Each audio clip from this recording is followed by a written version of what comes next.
کہ قربانی کرنے کی کچھ شرائط بھی نوٹ کر لیجئے۔ پہلی شرط یہ ہے ان تکون الاضحیہ من بہیمۃ الانام، آپ جو جانور ذبح کر رہے ہیں وہ بہیمۃ الانام میں سے ہونا چاہیے۔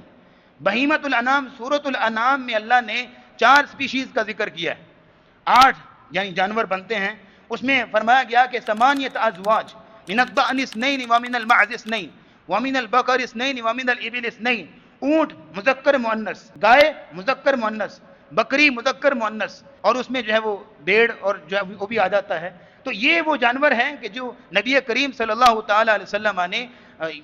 جائز قرار دیے قربانی کے لیے۔ باقی آپ دائیں بائیں بھاگیں گے تو اختلافات بہت سارے ہیں، اگر آپ کہیں کہ فلاں بھی ان سے ملتا ہے جانور، اس کو بھی کر لینا چاہیے، تو پھر میرے خیال میں ہرن بھی جائز ہونا چاہیے، کیونکہ ہرن بھی جو ہے وہ اس کے پاؤں دیکھیں بکری کے پاؤں سیم ہوتے ہیں۔ اگر آپ تھوڑی بہت مماثلت کے ساتھ جو ہے وہ جانور آپ حلال کہیں گے تو پھر بہت سارے جانور ہیں، اس لیے آپ مشابہات کی طرف نہ جائیے،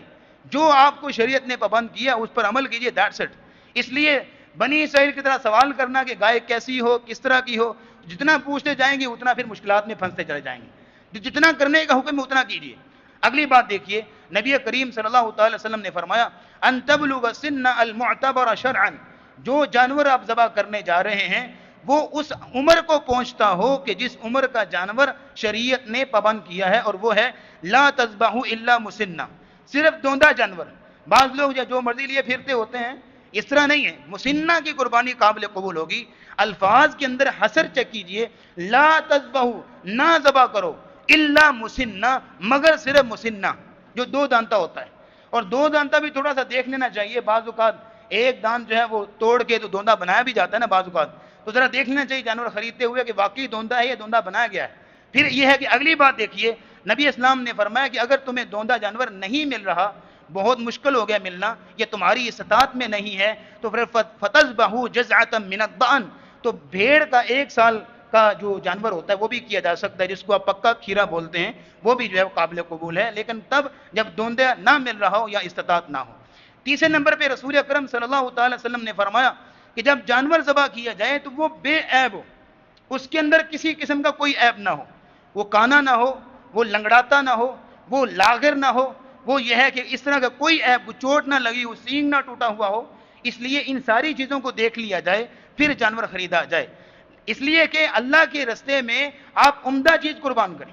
ایک اچھی چیز قربان کریں، ردی چیز نہیں، عمدہ چیز قربان کریں۔ لیکن آپ ایک چیز یہاں میں آپ کے سامنے رکھنا چاہوں گا، بعض لوگ تصویریں شیئر کر رہے ہوتے ہیں کہ جب جانور لے کے آئے تھے تو یہ نقص آ گیا اس کے اندر، تو اس میں آپ یہ بات نوٹ کر لیجئے گا، جانور خریدتے ہوئے آپ نے اس کو پوری چان پھٹک کرنی ہے کہ کوئی اس کے اندر عیب نہیں ہونا چاہیے۔ ہاں آپ بعد میں اس کے اندر عیب بن جائے تو وہ آپ اللہ قبول کرنے والا ہے، آپ اس میں معذور ہیں، اس میں یہ نہیں ہے کہ آپ کیونکہ آپ نے وہ جانور خرید لیا، مختص ہو گیا، یہ قربانی کا جانور ہے،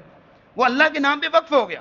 اب آپ اس کے اندر کوئی عیب بن جاتا ہے، 2 جانور اکٹھے ہیں، ٹکر ماری تو سینگ ٹوٹ گیا، تو وہ بعد میں عیب بنا نا آپ کے خریدنے کے بعد، پہلے عیب نہیں ہونا چاہیے، بعد میں اگر آ جائے تو پھر یہ ہے کہ دیکھ لینا چاہیے کہ وہ انشاءاللہ اللہ قبول کرے گا۔ اگلی بات یہ دیکھیے گا، یہاں رک کے قربانی کے جانور کے والے سے بات ہو رہی ہے، یہ شرط ہونی چاہیے، یہ نہیں ہونی چاہیے، وہ ہونی چاہیے، سر قربانی کرنے والے کے بارے میں کوئی شرائط ہونی چاہیے کہ نہیں،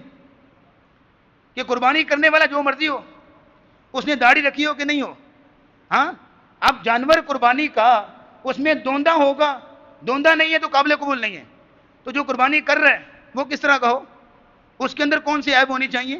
یا کون سی عیب نہیں ہونے چاہیے، اس کا کوئی پیمانہ نہیں، وہ ہر سال جانور ذبح کرتا ہے، اور جب یہی بندہ جب جانور خریدنے کے لیے جاتا ہے تو کئی جتن ہوتے ہیں، کئی طریقے ہوتے ہیں جانور کو چیک کرنے کے، کبھی چلا کے، کبھی اس کے اوپر وزن ڈال کے، کبھی اس کا منہ کھول کے، کبھی جو کچھ طریقے سے، کبھی کچھ طریقے سے چیک کرتے ہیں، یعنی نو ڈاؤٹ کہ چیک کرنا چاہیے، کسی قسم کا عیب نہیں ہونا چاہیے جانور میں، لیکن ذرا تھوڑا سا 2 منٹ بیٹھ کے اپنے اندر بھی جھانک لیں، میرے اندر کیا کیا کچھ جو اللہ کو ناپسند ہے، جو رسول اللہ کو ناپسند ہے، تو اگر اپنے اندر لاکھوں عیب نظر نہیں آتے تو اتنے جانور ذبح کرنے سے کیا ملے گا جناب۔ شروع سے ہم آج کے، میرا گلا سوکھ گیا ہے یہ بات کر کر کے، شروع سے آپ کے سامنے یہی بات رکھی جا رہی ہے کہ صرف جانور ذبح کرنا نہیں، یہ رسم ہے، صرف یہ ظاہری علامت ہے، اگر پیچھے جذبہ نہیں ہے، اگر پیچھے وہ خلوص نہیں ہے، اگر پیچھے وہ محبت نہیں ہے، اگر پیچھے وہ روح ابراہیم نہیں ہے، تو پھر یہ ہے کہ صرف رسم ہی ہے۔ یہ آپ کو شروع سے میں آج کے خطبہ جمعۃ المبارکہ میں یہ چیز آپ کے سامنے رکھ رہا ہوں۔ پھر اگلی بات یہ دیکھیے گا کہ نبی کریم صلی اللہ تعالی وسلم نے ایک اور چیز جس کی طرف نشاندہی فرمائی ہے، ان تکون الاضحیہ ملکا للمضحی، کہ قربانی کا جانور جو ہے قربانی کرنے والے کی ملکیت ہونا چاہیے. سمجھ آئی بات بھائی؟ چوری کا نہیں ہونا چاہیے، فراڈ کر کے حاصل نہیں کیا ہونا چاہیے، غبن کیا ہوا یا حرام مال سے حاصل کیا ہوا نہیں ہونا چاہیے، حلال پیسوں سے، اور یہ ہے کہ جائز طریقے سے حاصل کیا ہوا جانور ہو، فراڈ نہ کیا گیا ہو. اگر فراڈ کیا ہوا ہے یا حرام پیسوں سے ہیں تو گلی محلے میں تو واہ واہ ہوگی کہ سیٹھ صاحب نے 4 جانور ذبح کیے ہیں، اللہ کے نزدیک 0 اجر ہوگا اس کا، کانٹا ماریں گے اللہ اس کے عمل کے اوپر، قابل قبول ہی نہیں ہوگا. دنیا کے نزدیک تو واہ واہ ہوگی جناب بلے بلے کیا قربانی کرتے ہیں، کیا جانور ذبح کرتے ہیں، لیکن اللہ کے ہاں اس کی کوئی ویلیو نہیں ہوگی. اس لیے ان ساری چیزوں کو سامنے رکھتے ہوئے آپ جانور ذبح کیجئے، اللہ رب العزت ہماری قربانیوں کو قبول فرمائے. اور اللہ